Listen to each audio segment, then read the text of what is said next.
बाहेरून सांगा असं मी बरं तुम्हाला काही म्हणते. कारण हनुमानजी असेल येते मी आदित्य तुमच्याकडे परत. फतेपूरकरनी माघार घेण्याचं? मी तुमच्याकडे येते परत. हनुमानजी येते नक्की, पण आधी तुमच्या प्रश्नांची आपण उत्तरं घेऊया.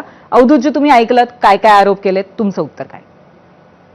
नाचता येईना अंगण वाकडे या मराठी म्हणीने मी सुरुवात करतो.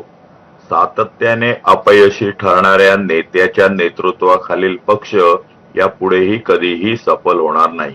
पहिली गोष्ट आहे की आता हनुमंत पवारांनी केलेले सगळे आरोप मी नाकारतो, परंतु काही जर आपण ते मान्य केले समजा, तर मला एक प्रश्न विचारायचा आहे की ज्यांच्या केसेस आहेत, समजा केसेसला घाबरले ना, केसेस आहेत अशा, समजा अमिषाला बळी पडले ना, तर अमिषाला बळी पडतील अशा, धाकट दपशाला बळी पडतील अशा लोकांना तुम्ही तिकीट देता? अशा लोकांना तुम्ही नेता मानता?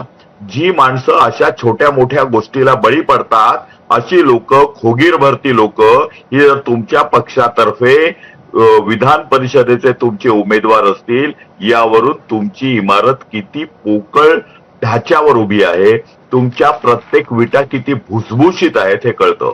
तुम्ही काय म्हणता हो धाकट पशा?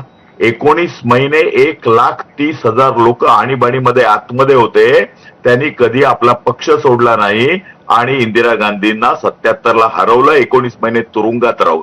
तुम्ही काय लोकशाहीच्या गप्पा मारतो आमच्याशी? बरं, तुम्ही ज्या पण माणसाला अवधूतजी, तिकीट तुम्हाला दिली. एक प्रश्न मी पण विचारते याच मुद्द्यावर.